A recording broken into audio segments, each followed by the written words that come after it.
श्री राम को 14 साल का वनवास हुआ था। अपने वनवास के दौरान कई ऋषि मुनियों से शिक्षा और विद्या ग्रहण की, तपस्या की, संपूर्ण भारत को एक सूत्र में पिरोया। रामायण में उल्लेखित अनेक अनुसंधानकर्ताओं के अनुसार जब भगवान श्री राम को वनवास हुआ तो उन्होंने अपनी यात्रा अयोध्या से प्रारंभ करते हुए अयोध्या और उसके बाद श्रीलंका में समाप्त की। इस दौरान भगवान श्री राम और माता सीता कई स्थानों पर रुके और रहे। वैसे तो भगवान राम ने 200 से ज्यादा पड़ाव का दौरा किया, लेकिन उनमें से कुछ एक प्रमुख स्थानों के बारे में आज हम आपको बताने जा रहे हैं। पहला पड़ाव, केवट प्रसंग। सबसे पहले भगवान राम तमसा नदी पहुंचे, जो अयोध्या से 20 किलोमीटर दूर है। इसके बाद गोमती नदी पार की और प्रयागराज से 20 से 22 किलोमीटर दूर वो श्रृंगवेरपुर पहुंचे, जो निषाद राज का गृह राज्य था। यहीं पर गंगा के तट पर उन्होंने केवट से गंगा पार करने को कहा था। सिंगरौर में गंगा पार करने के बाद श्री राम कुरई उतरे, जो इलाहाबाद में ही पड़ता है। दूसरा पड़ाव, चित्रकूट का घाट। कुरई से आगे चलकर राम अपने भाई लक्ष्मण और माता सीता सहित प्रयाग पहुंचे, जिसे इलाहाबाद कहा जाता है। ये गंगा जमुना का संगम है, हिंदुओं का सबसे बड़ा तीर्थ स्थान है। प्रभु श्री राम ने संगम के पास यमुना नदी को पार किया, चित्रकूट पहुंच गए। अद्वितीय सिद्धा पहाड़। सतना जिले के वीर सिंहपुर क्षेत्र स्थित सिद्धा पहाड़।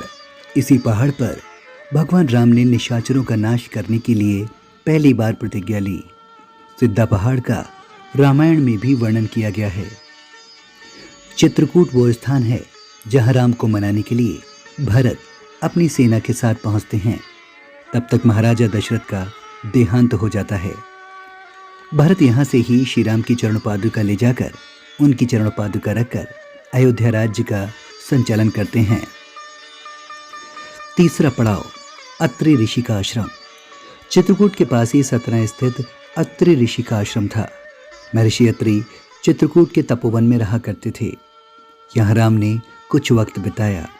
यहाँ से मंदाकिनी, गुप्त गोदावरी, छोटी पहाड़ियां, कंदराओं से निकलकर भगवान राम पहुंच गए घने जंगलों में। चौथा पड़ाव, दंडकारण्य। अत्रि ऋषि के आश्रम में कुछ दिन रुकने के बाद श्री राम ने मध्य प्रदेश और छत्तीसगढ़ के घने जंगलों को अपना आश्रय स्थल बनाया। ये जंगल क्षेत्र दंडकारण्य था।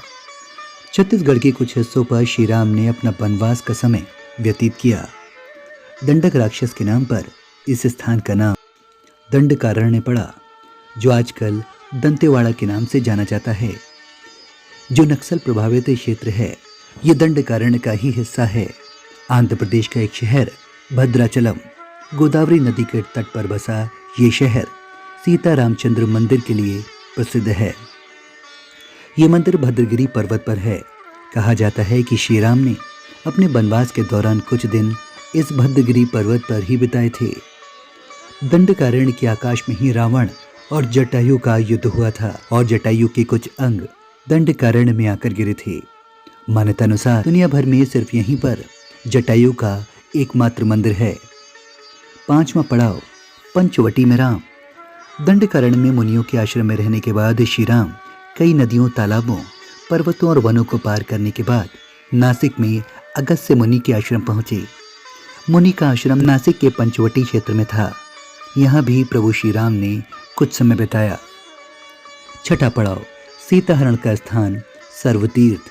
नासिक क्षेत्र में शूर्पणखा, मारीच और खर और दूषण के वध के बाद ही रावण ने सीता का हरण किया और जटायु का भी वध किया। जटायु की स्मृति नासिक से 56 किलोमीटर दूर ताकेट गांव में सर्वतीर्थ नामक स्थान पर आज भी संरक्षित है। सातवां पड़ाव, सीता की खोज।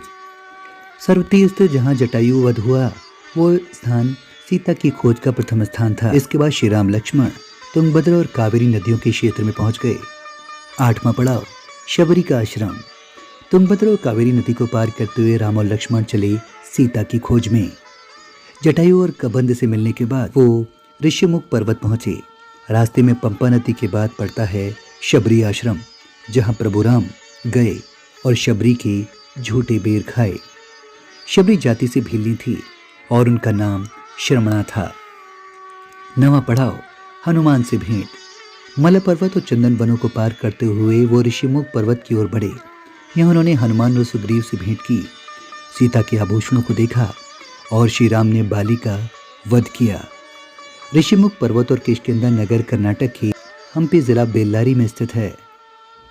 कोडिकरई। हनुमान और सुग्रीव से मिलने के बाद श्री राम ने अपनी सेना का गठन किया और लंका की ओर चल पड़े। मलय पर्वत, चंदनवन, नदियों, झरनों और वन वाटिकाओं को पार करके राम और उनकी सेना ने समुद्र की ओर प्रस्थान किया। सुग्रीव गुफा। सुग्रीव अपने भाई बाली से डरकर जिस कंदरा में रहता था उसे सुग्रीव गुफा के नाम से जाना जाता है। ये ऋषिमुख पर्वत पर स्थित थी। 11वां पड़ाव, रामेश्वरम। रामेश्वरम समुद्र तट का एक शांत समुद्र तट है। यहाँ का छिछला पानी तैरने और सनबेदिंग के लिए आदर्श है। रामेश्वरम प्रसिद्ध हिंदू तीर्थ केंद्र है। महाकाव्य रामायण के अनुसार भगवान राम ने लंका पर चढ़ाई करने से पहले यहाँ भगवान शिव की पूजा की थी। रामेश्वरम का शिवलिंग श्री राम द्वारा स्थापित है। राम सेतु, जिसे अंग्रेजी में एडम्स ब्रिज भी कहा जाता है, तमिलनाडु के दक्षिण पूर्वी तट के किनारे रामेश्वरम द्वीप और श्रीलंका के उत्तर पश्चिमी तट पर मन्नार द्वीप के मध्य चूना पत्थर से बनी एक श्रृंखला है। ये पुल 18 मील यानी 30 किलोमीटर लंबा है। 12वां पड़ाव, धनुषकोडी। वाल्मीकि के अनुसार 3 दिन की खोजबीन के बाद श्री राम ने रामेश्वर के आगे समुद्र में वो स्थान ढूंढ निकाला जहां से आसानी से लंका पहुंचा जा सकता था। नल नील की मदद से उस स्थान से पुल निर्माण का फैसला किया। 13वां पड़ाव, नोवारा एलिया पर्वत श्रृंखला। रामायण के अनुसार श्रीलंका के मध्य में रावण का महल था। नोवारा एलिया पहाड़ियों से लगभग 90 किलोमीटर दूर बांद्रवीला की तरफ मध्य लंका की ऊंची पहाड़ियों के बीच सुरंगों और गुफाओं की भंवरजाल हैं। और इस तरह भगवान श्री राम ने लंका पहुंचने में इन प्रमुख पड़ावों को पार किया। ब्यूरो रिपोर्ट, खबर अनलिमिटेड टीवी। अगर आपको वीडियो पसंद आई हो तो लाइक करें, कमेंट करें और हमारे यूट्यूब चैनल को सब्सक्राइब करें और ज़्यादा से ज़्यादा अपने फ्रेंड्स और फैमिली मेम्बर्स में शेयर करें।